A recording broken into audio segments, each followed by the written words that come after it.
Nolan. My name's Katie. I'm a student nurse practitioner, and I'm going to be doing a musculoskeletal test on you. Is that okay?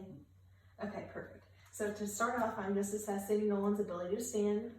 Looks like he's well balanced and can stand up nice and straight with good posture. I'm going to assess Nolan's ability to walk. So I'm going to have him walk down. I'm assessing his stance and swing and his base, which doesn't look too narrow or too wide. It was nice and smooth and rhythmic. Now I'm going to assess Nolan's ability to walk on his toes and his heels for good coordination. Good. And now I'm going to be assessing Nolan's spine. So I'm assessing the cervical for any atrophy or asymmetry, his thoracic, lumbar, and sacral. I don't see any atrophy or lesions. Now I'm going to ask Nolan to bend forward and assessing for scoliosis. I don't see any asymmetry in his scapula or in his spine. Looks very midline. So that's good. All right. And now I'm going to be palpating Nolan's spine. I'm going to palpate the spinous processes and facets of the the cervical spine. And while palpating the spine, I'm also palpating for any step-offs which could indicate lesions within the spinal canal. And I'm also palpating the sacroiliac joint right here. Any tenderness, Nolan? No. Anywhere, any tenderness anywhere I felt. And I'm also palpating the spinal muscles. Good. Okay, now I'm going to have Nolan flex his spine. So bend down, touch your toes, and come up, and then hyperextend your spine by going back, and then come back, and then laterally side to side, and then rotate right, or whatever, left and right. Good. Any pain? No. Okay, everything looks smooth and symmetric. All right. And now I'm going to be looking at Nolan's shoulder. So I'm going to be assessing his shoulders for symmetry and any lesions or muscle atrophy. And I'm going to be palpating, and also the back. I also did that in the back while I was assessing the back too. The shoulders look symmetric on both sides. I'm going to palpate the spheno-clavicular joint and down the clavicle, any tenderness for possible fracture, and down the scapula. And now I'm going to touch the acromion. Sorry. And the coracoid process right here, which is barely palpable, and the greater tuberosity, the biceps tendon for tenderness, and the bicipital groove. Any tenderness? No? Good. All right, and now I'm going to be asking Nolan to flex his bicep by putting his hands over his head and extending it back for flex or extension, and then abducting his shoulder by going out and up, and adducting his shoulder by bringing it out. Good. And now we are going to test the some rotator cuff tests, the near test of my shoulder, my back, or my hand on the back of his scapula. This is called a near test. Any pain? No. Any pain would indicate rotator cuff issues. Pain. No. And the Hawkins test, where I'm going to ask Nolan to pull his hand like this and internally rotate. Any pain? No. Good. This way. Any pain? No. Good. and that would indicate a rotator cuff lesion as well. And now we're going to do the arc test, where you're going to ask Nolan to raise his arms all the way up. Any pain? No. Good. So any pain from like 60 to 120 degrees would indicate rotator cuff problems. And now we're going to be doing the drop test, where Nolan's going to slowly drop his arms down, and I don't assess any weakness. So that's good. All right, now we're going to be doing the elbow. I'm gonna palpate Nolan's, you care to turn this down? The medial and lateral epicondyles, the acromion process, and the acromion bursa, which is not palpable. And I'm also assessed for any, before I did that, I assessed for any asymmetry or weakness or atrophy or lesions. Okay, now I'm going to assess the medial and lateral epicondyles, palpate them, the acromion process, and the bursa, which all seem good. And then the ulnar surface on each side. Good. All right. Now I'm going to ask Nolan to flex his elbows by bending them and extending them.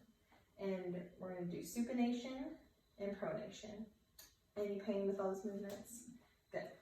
Now we're going to do the wrist, where I'm going to be assessing for symmetry in his hands and his wrists, and the muscular protrusions in his hands. Good. No lesions or nodules. And I'm going to be palpating for the radial distal radius and the distal ulna, and the radial styloid process in the snuff box. And same on this side, radial, distal ulna, the snuff box, and the radial distal, or the styloid process. Any tenderness? No. Okay, now I'm going to be palpating the carpals and the metacarpals individually, and I'm going to press on the joint, the MCP, and I'm going to be palpating the PIPs for any nodules or tenderness, and warmth. Any tenderness, Nolan? No. Good. The carpals, the metacarpals, and squeeze the joint, the PIPs for any nodules or warmth, and the DIPs. Good. All right, now I'm going to ask Nolan to flex his wrist and then extend his wrist and come back to center. And then ulnar deviation, I'm going to have him go out, and then radial deviation, have him go in. Good. And I'm going to have Nolan flex his wrist, or flex his hands, and then extend, and then metacarpal flexion, metacarpal extension. Good. And now I'm going to have Nolan put his hands together for the phenol test. And typically this is 60 seconds, but because of the time restraints of the video, I would ask Nolan after the 60 seconds for if he has any numbness in the second, third, or fourth finger. Any numbness, Nolan? Yeah. And that's going to test for carpal tunnel. And then Tylen test, where I tap on the median nerve. Any numbness in these fingers? No. Any numbness? No. Okay, good. All right, and now we're going to be doing the hip, where I'm going to be palpating on his iliac crest, the iliac tuberosity, and the anterior superior iliac spine, and the posterior superior iliac spine, and the greater trochanter. Good. And now I'm going to have Nolan lay down. What time are we at? 9:50. Okay, cool. Alright, so I'm going to have Nolan go to his hip, And I'm going to be palpating the iliac crest, or the sciatic nerve. So I've got the greater tuberosity, or the greater trochanter right here, and the ischial tuberosity. And any need on this? No. Okay, and then flip.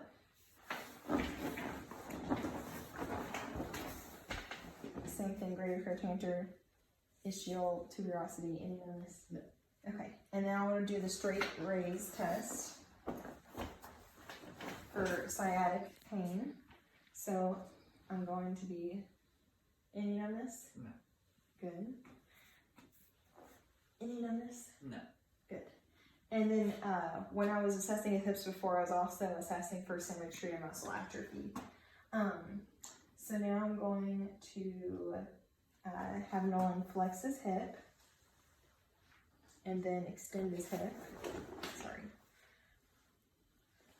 Any pain? No. Okay. And I'm going to have Nolan, we're going to do abduction, and then adduction, and then internal rotation, and then external rotation, or external rotation, or no, internal rotation, external rotation. Yeah. And then we're going to flex the other hip.